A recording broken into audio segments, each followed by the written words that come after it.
Hello friends, आज हम लोग उज्जीवन स्मॉल फाइनेंस बैंक के बारे में डिस्कशन करने जाने वाले हैं। तो ये वाला वीडियो एजुकेशनल वीडियो है, ये कोई रिकमेंडेशन नहीं है। सो प्लीज़ आप इसे फॉर अंडरस्टैंडिंग सिर्फ कंसिडर कीजिएगा। तो हमने आज 3 एस्पेक्ट्स पे बात करनी है। सबसे पहली, जो एयू स्मॉल फाइनेंस बैंक की जो 10 इयर्स का पीएनएल है, हम उसे कंसिडरेशन में लेंगे। वो क्यों, मैं आगे आपको वीडियो में बताऊंगा। सेकंड चीज़ जो है, हम इक्विटा स्मॉल फाइनेंस बैंक और उज्जीवन स्मॉल फाइनेंस बैंक के 31 मार्च 2021 की ईयर एंडिंग वाले दोनों पीएनएल लेंगे और उसमें कंसीडर करेंगे कि उसमें क्या ऐसा पॉइंट है जो मुझे सबसे ज़्यादा कैच किया गया। और तीसरा पॉइंट हम जो देखेंगे वो है शेयर होल्डिंग पैटर्न। वो क्यों देखेंगे, वो मैं आपको रीज़न बताता हूँ। तो शुरुआत करते हैं वीडियो से। तो सबसे पहले हम जो डिस्कशन करने जा रहे हैं वो है एयू स्मॉल फाइनेंस बैंक के 10 इयर्स हमने कंसिडर किए हैं प्रॉफिट एंड लॉस अकाउंट के। तो जैसे आप देख सकते हैं, ये मैंने एयू स्मॉल फाइनेंस बैंक की साइट से डाउनलोड करके कंपाइल किया हुआ डेटा है। तो अभी जैसे हम 2009-10 में आए हैं, ये रुपीज़ इन लैक्स हमें दिया हुआ है अमाउंट। तो इसको अगर मैं आपको बोलूँ, अगर आपको विजिबल नहीं है ये, तो जैसे 2009-10 में 54 करोड़ इसका टर्नओवर था। उसके बाद गया वो 158 करोड़, यानी ऑलमोस्ट 3 टाइम्स। तो जैसे मैंने क्या किया है कि यहाँ से 2009 से 2010-11 में जैसे 192.51% इंक्रीज़ हुआ है। सिमिलरली जब हम 2010 से 11 जाते हैं तो 56% इंक्रीज़ हुआ है, एंड सो ऑन। मैंने यहाँ तक 2019-20 तक इसका कंसिडरेशन किया है। सिमिलरली जब आप 2009-10 से लेकर 2019-20 तक जाते हैं तो उसका कितना परसेंटेज इंक्रीज़ हुआ है, वो हुआ है 9098%। और वो कैसे, आप खुद देख सकते हैं, 54 करोड़ इसका टर्नओवर था। और आज जब 2019-20 देखते हैं तो इट्स 4991 करोड़। सो ये जो इसकी ग्रोथ है, ग्रोथ इसकी हुई है टोटल 9098.41% पे। सिमिलरली मैंने इसमें बाकी जो डिटेल्स है वो सब फिल करके प्रॉफिट आफ्टर टैक्स का भी सिमिलर कैलकुलेशन किया है, जिसमें स्टार्टिंग में इसका 254.36% से इंक्रीज़ हुआ, फिर 19.29% से इंक्रीज़ हुआ करस्पॉन्डिंग इसके जो ईयर था उससे, और ऐसे करते करते एंड तक आया। लेकिन जब हम फर्स्ट ईयर से जो है 2009-10 और ये 2019-20 से कंपेयर करते हैं तो इसका जो परसेंटेज इंक्रीज टिल डेट आता है वो 3543% इसका टोटल इंक्रीज़ आता है, जो कि काफ़ी मैसिव है ऐसे एक बिज़नेस मॉडल के लिए। अब मैंने एयू स्मॉल फाइनेंस बैंक से शुरुआत क्यों की है, क्योंकि ये जो एयू स्मॉल फाइनेंस बैंक है ये इसका पीयर ग्रुप है। तो मेरे अकॉर्डिंग जो माइक्रो फाइनेंस बैंक में आज की डेट में लीडर है वो है उज्जीवन स्मॉल फाइनेंस बैंक। उसका रीज़न मैं आपको ये इसलिए बताता हूँ क्योंकि सबसे डाइवर्सिफाइड जो पोर्टफोलियो है वो उज्जीवन स्मॉल फाइनेंस बैंक का है आज की डेट में। आप अभी रिसेंट में भी एक आईसीआईसीआई का भी एक स्टडी आया था, वो आप लोगों ने काफ़ी देखा होगा और मैंने शेयर भी किया अपने ट्विटर हैंडल से। तो उसमें आपको दिखा ही होगा कि उन्होंने ये एस्पेक्ट कवर किया है। तो मेरा ऐसा कहना है कि जो माइक्रो फाइनेंस बैंक में सबसे ज़्यादा जिसका क्वांटम है वो सिर्फ उज्जीवन स्मॉल फाइनेंस बैंक है in comparative to AU small finance bank and Equitas small finance bank. So इसके लिए जो उसका ग्रोथ पोटेंशियल है वो भी इन दोनों बैंक से कहीं ना कहीं थोड़ा ज़्यादा ही रहेगा आगे के 10 साल के लिए। मेरा कंसिडरेशन मैं पहले ही आपको बता देता हूँ कि शॉर्ट टर्म के लिए नहीं है। मेरा जो रिकमेंडेशन रहेगा वो पूरे 10 साल के लिए रहेगा। तो इसका मतलब मैंने आगे जाके क्या किया है, ये CAGR सेल्स का फिगर है, ये मैं मार्क कर देता हूँ। CAGR सेल्स और CAGR प्रॉफिट, ये दो मैंने मार्क किए हुए हैं।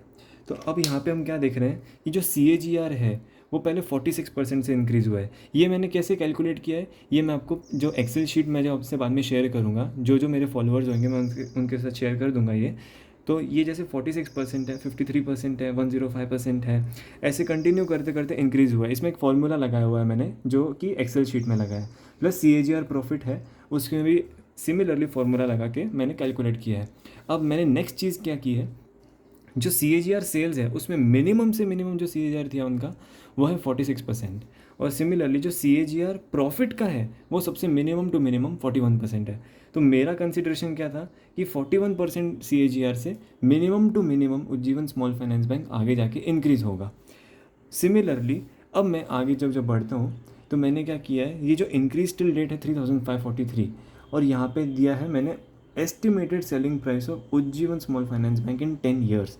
अब ये एस्टिमेटेड, खुशहाल सर आपने ये एस्टिमेटेड सेलिंग प्राइस निकाला कैसे? तो ये मैं आपको बताता हूँ। अभी हम कैलकुलेशन लेते टाइम हम लोग ले रहे हैं, हम लोग कंसिडर कर रहे हैं कि उज्जीवन स्मॉल फाइनेंस बैंक का जो रेट है आज जैसे 30 रुपीज़ है, करेक्ट। अभी यहाँ पे 3543% से 10 साल में इंक्रीज़ हुआ है, तो मैं अपने इस 30 रुपीज़ को मल्टीप्लाई करता हूँ 3543.21% से, तो इसका रेट आता है 1062.963। तो मेरा ऐसा एस्टिमेट है कि यहाँ से आगे 10 साल बाद उज्जीवन स्मॉल फाइनेंस बैंक का रेट रहेगा, अगर आज की रेट में 30 पर कंसिडर करता हूँ तो वो होगा 1062.96%। और अब आप कहना चाहेंगे कि सर आपके हिसाब से अगले साल कितना रेट होना चाहिए, उसके अगले साल कितना रेट होना चाहिए? तो मैं आपको ये बताना चाहूँगा कि आप एक काम कीजिए, 30 रुपीज़ कंसिडर कीजिए आज का रेट है। मैंने CAGR 41% पकड़ा हुआ है आपकी, जैसे आज 30 रुपीज़ है, यहाँ से एक साल बाद आप 41% इसमें जब ऐड कर देंगे तो मेरे हिसाब से अगले साल इसका रेट होना चाहिए 42 रुपीज़। फिर अगले वापस अगले साल में 41% ऐड कर दीजिएगा, तो नेक्स्ट उसके सेकेंड ईयर में 59 रुपीज़ आएगा। आप खुद आइडिया लगा सकते हैं कि इतना अचीवेबल भी है। ऐसे करते करते 41% कंटिन्यूसली ऐड करते जाएंगे तो अल्टीमेटली आपको 1000 के आसपास ही रेट मिलने वाला है। तो मेरा ऐसा मानना है कि अगर आप उज्जीवन स्मॉल फाइनेंस बैंक में इन्वेस्ट करना चाहते हैं तो आप सिर्फ 10 साल के लिए ही इन्वेस्ट कीजिए। आप शॉर्ट टर्म के लिए करने जाएंगे तो परेशान हो जाएंगे कि वो बढ़ नहीं रहा है सर, ये हो रहा है वो हो रहा है। तो इससे बेटर है कि आप लॉन्ग टर्म इन्वेस्ट कीजिए, आपको ये बैंक कभी निराश नहीं करेगा। ये मैं उज्जीवन स्मॉल फाइनेंस बैंक के ही पीछे क्यों हूँ, मैं AU स्मॉल फाइनेंस बैंक क्यों नहीं लेता हूँ? AU स्मॉल फाइनेंस बैंक ना लेने का रीज़न ये है कि AU small finance bank already इतना बड़ा हो चुका है कि इसमें अपॉर्चुनिटी अब मिलनी थोड़ी मुश्किल है, और उसकी वैल्यूएशन भी आप अगर देखेंगे तो काफ़ी आगे चल रहा है। अब इसके अलावा जो दूसरे दो बैंक हैं, जैसे कि है इक्विटास स्मॉल फाइनेंस बैंक और उज्जीवन स्मॉल फाइनेंस बैंक, तो मैं इक्विटास भी कंसिडर कर सकता था। तो सर आपने इक्विटा स्मॉल फाइनेंस बैंक क्यों नहीं कंसिडर किया? अब मेरा रीज़न ऐसा है कि इक्विटा स्मॉल फाइनेंस बैंक जो है वो माइक्रो फाइनेंसिंग में compare to Ujjivan small finance bank थोड़ा कम लेंडिंग करता है, वो सेफ़ चलता है। और जैसे ही कोई बैंक अगर सेफ़ चलने जाएगा तो उसका परसेंटेज इंक्रीज़ भी कम होएगा। सीधी सीधी बात है, ग्रोथ मतलब ग्रोथ परसेंटेज इंक्रीज़ कम ही रहेगा। सो अब मैंने दो एस्पेक्ट्स पकड़ने हैं, मैं आपको दो चीज़ें दिखाना चाहूँगा। सबसे पहले कंसिडर करता हूँ इक्विटा स्मॉल फाइनेंस बैंक का प्रॉफिट एंड लॉस अकाउंट है मेरे हाथ में। अगर आपको विजिबल नहीं होता है तो मैं आपको बोल के बता देता हूँ।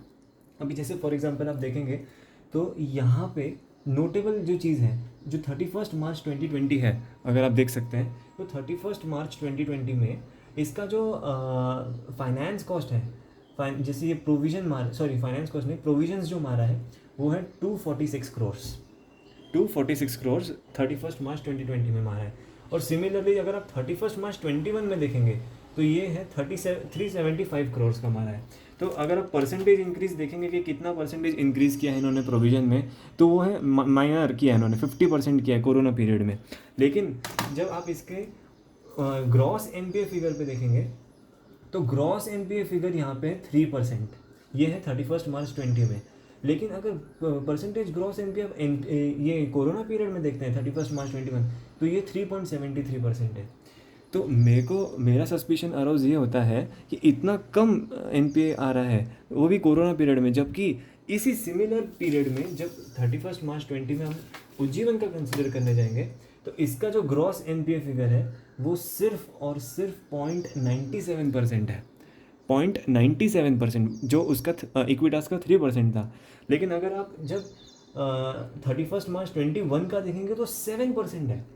तो एकदम इन्होंने अपने सारे NPA पूरे क्रिस्टल क्लियर दिखाए हैं, जो कि इक्विटा स्मॉल फाइनेंस बैंक ने नहीं दिखाया है। सिमिलरली अगर प्रोविज़न का फिगर देखेंगे तो ये 170 करोड़ दिखाता था, जो कि ये 246 करोड़ दिखाता था, ये 170 करोड़ दिखाया उज्जीवन स्मॉल फाइनेंस बैंक ने एज ऑन मार्च 20, जो कि बाद में इन्होंने ऑलमोस्ट 800 करोड़ रुपए का प्रोविज़न मारा है 31 मार्च 20 को, और जो कि इन्होंने मारा है इक्विटा स्मॉल फाइनेंस बैंक ने 375 करोड़। तो आप खुद देख सकते हैं कि यहाँ पे उज्जीवन स्मॉल फाइनेंस बैंक ने 5 टाइम्स यानी 500% प्रोविज़न मारा है इस साल 31 मार्च 21 में, जबकि इक्विटास ने सिर्फ और सिर्फ मारा है 50%। सो ये डिफरेंस है। जिसकी बैलेंस शीट स्टार्टिंग से अच्छी थी उसने ज़्यादा प्रोविज़न मारा है, लेकिन जिसकी इक्विटास, जिसकी थोड़ी 3% पहले से एनपीए चल रहे थे, उन्होंने इतना कम मारा और ग्रॉस एनपीए भी कम शो किया है। तो मुझे मैनेजमेंट में कॉन्फिडेंस कौन ज़्यादा दिला रहा है? Ujjivan small finance bank. अब आते हैं तीसरे एस्पेक्ट के ऊपर, जो कि है शेयर होल्डिंग पैटर्न। अब मैं आपको ये शेयर होल्डिंग पैटर्न दिखाने का रीज़न ये है कि अभी आपने रिसेंटली देखा होगा कि Ujjivan small finance bank 43 rupees के आसपास गया था, 43 या 45 के आसपास गया था बीच में, और वहाँ से सडनली एक शार्प एक मतलब धीरे धीरे करके वो डाउन आते गया, कभी 40 पे आया, 39 आया, 38 आया, ऐसे करते करते 28 तक गया, और 28 के बाद उसने एक रिवर्सल लिया। जब ये 43 के ऊपर था तब आप देख सकते हैं इसमें जो होल्डिंग थी, म्यूचुअल फंड की होल्डिंग थी 0.17%। इसके बाद ऑल्टरनेट इन्वेस्टमेंट फंड्स की फंडिंग थी 3.31%। फॉरेन पोर्टफोलियो इन्वेस्टर्स की थी 5.18%। सबसे मेन जो नाम है वो है government of Singapore. Government of Singapore इसमें बहुत बड़ा इन्वेस्टर था जो 1.45% होल्ड करता था, और क्वालिफाइड इंस्टीट्यूशनल बायर का 0.66% है। तो मेजर देखा जाए तो 9.32% तो सिर्फ ये बड़े प्लेयर्स थे जो उज्जीवन स्मॉल फाइनेंस बैंक में होल्डिंग रखते थे जब ये 44 के आसपास गया था। तो इन लोगों ने क्या किया, सेलिंग चालू कर दी। जैसे इन लोगों ने सेलिंग चालू की तो शेयर का प्राइस गिरता गया। आज की डेट में जो मैं अभी आपके पास अभी जून 2021 का क्वार्टर का मैं आपको शेयर होल्डिंग शो कर रहा हूँ, तो यहाँ पे आप देखेंगे म्यूचुअल फंड 0.01% होल्ड करता है, यानी ऑलमोस्ट 0%। ऑल्टरनेट इन्वेस्टमेंट फंड जो है वो 1.71% होल्ड करता है, जो कि यहाँ पे 3.31% होल्ड करता था। उसके बाद आज FPI 4% होल्ड करता है, जो कि पहले 5.18% था। गवर्नमेंट ऑफ सिंगापुर यहाँ से गायब हो चुका है। बीच में एबरदीन फंड भी आया था, वो भी गायब हो चुका है। सो अब अदर्स में क्वालिफाइड इंस्टीट्यूशनल बायर जो है वो 0.43% पे हो गया, जो कि पहले था 0.66% पे। और सब टोटल अगर आप देखेंगे तो 6.15% है, जो पहले था 9.32%। यानी कि ये जो वीक हैंड्स थे, मैं इन बड़े फंड्स को भी वीक हैंड्स बोलना चाहूँगा, क्योंकि इन लोगों ने कंटिन्यू सेलिंग की और इससे प्राइस पूरा नीचे आता गया। तो जितना सेल करना था, जो बड़े प्लेयर्स थे वो सब निकल चुके हैं। अब जो बचे हैं वो सिर्फ इसको लॉन्ग टर्म होल्ड करने वाले ही जो शेयर होल्डर्स हैं वो बचे हैं।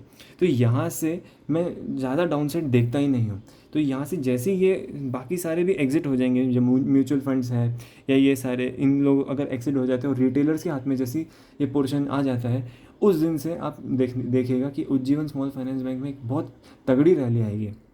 तगड़ी रैली आने का रीज़न ऐसा है कि जब शॉर्टर्स ही नहीं रहेंगे तो फिर ये गिराएगा कौन शेयर, और जो होल्ड करते हैं वो उन्होंने तो लॉन्ग टर्म के लिए ख़रीदा है, तो वो बेचने इतना जल्दी बेचेंगे भी नहीं, क्योंकि पेशेंट जो ये है शेयर होल्डर्स सिर्फ वही इसमें अभी रुके हुए हैं। तो मेरा ऐसा कहना है कि अगर आपका 10 ईयर्स का व्यू है तो आप ज़रूर उज्जीवन स्मॉल फाइनेंस बैंक में जाइए, क्योंकि आपको ये 10 साल की जो मैंने आपको दिखाई थी, ये इसी तरीके का ट्रेंड आपको दिखेगा। तो मेरे हिसाब से मैं आपको 3 साल का अगर मैं फिगर बताऊं तो फर्स्ट ईयर में आना चाहिए इसका रेट 42 के आसपास, सेकंड ईयर में इसका रेट आना चाहिए 60 रुपीज़ के आसपास, थर्ड ईयर में आना चाहिए ऑलमोस्ट 100 रुपीज़। ऐसे कंटिन्यू ये ट्रेंड चलता रहेगा, और फाइनली 10th ईयर में आपको 1000 रुपीज़ पर शेयर इसका प्राइस मिलेगा। और ये गारंटी मैं इसलिए हूँ क्योंकि आज अभी तो कोरोना पीरियड है, इसके लिए वो 7% का ग्रॉस एनपीए उन्होंने शो किया है। जैसे कोरोना हमेशा के लिए नहीं रहेगा, तो जैसे ही कोरोना चला जाएगा इसको रोकने वाला कोई नहीं होगा। आप इसमें जब इसका आगे के फाइनेंशियल स्टेटमेंट्स आएंगे तो आप खुद देख लीजिएगा कि इसका परफॉर्मेंस इतना ज़्यादा बेटर होगा अपने पीयर्स से कि बाद में ये जो अभी एग्जिट मार गए हैं फंड वाले, तो फिर ये बाद में एंट्री लेने जाएंगे, और ये लोग आगे के हायर रेट पे रहेंगे। तो आप लोग पहले अगर लेके रखते हैं 30 रुपीज़ के आसपास, पहले अक्यूमुलेशन करते हो, तो इसमें आपको आगे जाके फ़ायदा होगा। तो मेरा आप सबसे यही कहना है कि अगर आप इन्वेस्टर हैं तो आप इसको एकदम साइलेंटली होल्ड कीजिए, ये आपको लॉन्ग टर्म में अच्छा पैसा देके जाएगा। सो यही वीडियो था जो मुझे आपसे शेयर करना था। सो आई होप आपको ये वीडियो मेरी पसंद आए, और इन केस आपको मेरा कोई कैलकुलेशन कुछ प्रॉब्लम लगा हो, या फिर आपको कोई मेरी बात से एग्रीड नहीं हो, या कुछ पूछना चाहते हैं, तो आप ज़रूर मुझे यूट्यूब पे कमेंट सेक्शन में डाल सकते हैं, या फिर ट्विटर पे आप मेरे को अगर फॉलो करते हैं, या फिर ट्विटर पे नहीं फॉलो करते तो आप मुझे खुशहाल मुंद्रा, KHUSHALMUNDRA, इस पे आप फॉलो कर सकते हैं। और जो भी आपको कोई क्वेरी हो या कुछ हो तो आप मेरे से ज़रूर बात कर सकते हैं। और ये जो मेरा डिस्कशन था ये प्योर फाइनेंशियल एनालिसिस के ऊपर था। ये फाइनेंशियल एनालिसिस में गलती होने के चांसेस कम इसलिए होते हैं क्योंकि ये बहुत डीप स्टडी करने के बाद ही इसमें हम डिस्कशन करते हैं। तो मैं चार्ट्स वगैरह पे विश्वास तो नहीं करता हूँ, लेकिन फाइनेंशियल स्टेटमेंट्स पे बहुत ज़्यादा विश्वास करता हूँ। तो आप कभी भी देखिएगा उज्जीवन स्मॉल फाइनेंस बैंक जो है वो आपने ये भी नोटिस किया होगा कि जो इतने अवार्ड्स मिलते हैं आजकल, आप देखेंगे कि best place to work at और ऐसे कई सारे जो अवार्ड्स हैं वो उज्जीवन स्मॉल फाइनेंस बैंक को ही ज़्यादा मिलते हैं। क्यों? या best place to work at, हाँ। तो ये रीज़न क्या है? क्योंकि उनका मैनेजमेंट ही इतना अच्छा है कि बाकी लोग इससे कम्पीट नहीं कर पाएंगे आगे जाके। अभी टेम्प्रेरी पीरियड में तो जो सेफ़ चल रहे हैं जैसे एयू स्मॉल फाइनेंस बैंक और ये इक्विटास, तो ये लोग सेफ़ चल रहे हैं। लेकिन अगर आप जब इसमें आएंगे उज्जीवन स्मॉल फाइनेंस बैंक में, तो आपको एक और चीज़ सबसे बेटर क्या लगेगी? डिस्क्लोजर्स। अगर आप इसके फाइनेंशियल स्टेटमेंट में इसके डिस्क्लोजर्स अगर आप चेक करने जाएंगे, एकदम क्रिस्टल क्लियर दिया हुआ है कितना हमारा कलेक्शन एफिशिएंसी है, कितना बिलिंग एफिशिएंसी है, किस स्टेट से है, किस स्टेट में प्रॉब्लम ज़्यादा है, क्या हम कर रहे हैं, कितना हम डिजिटलाइजेशन में पार्ट ले रहे हैं, कितने ब्रांचेस खोल रहे हैं, कितने एम्प्लॉयज़ खोल रहे हैं, कितने एम्प्लॉयज़ ले रहे हैं, सब उन्होंने एकदम क्रिस्टल क्लियर बताया हुआ है। सो अगर आप मैनेजमेंट पे इन्वेस्ट करना ही चाहते हैं तो आप ज़रूर उज्जीवन स्मॉल फाइनेंस बैंक पे जाइएगा। सो मेरा वीडियो मैं यहीं पे एंड करता हूँ। आई होप आपको ये इन्फॉर्मेटिव काफ़ी लगा हो, और ये काफ़ी बड़ा वीडियो हो गया है तो इसके लिए सॉरी, लेकिन आगे से मैं ध्यान रखूँगा कि जल्दी से जल्दी इसको ख़त्म करने की कोशिश करूँ। Okay, thank you.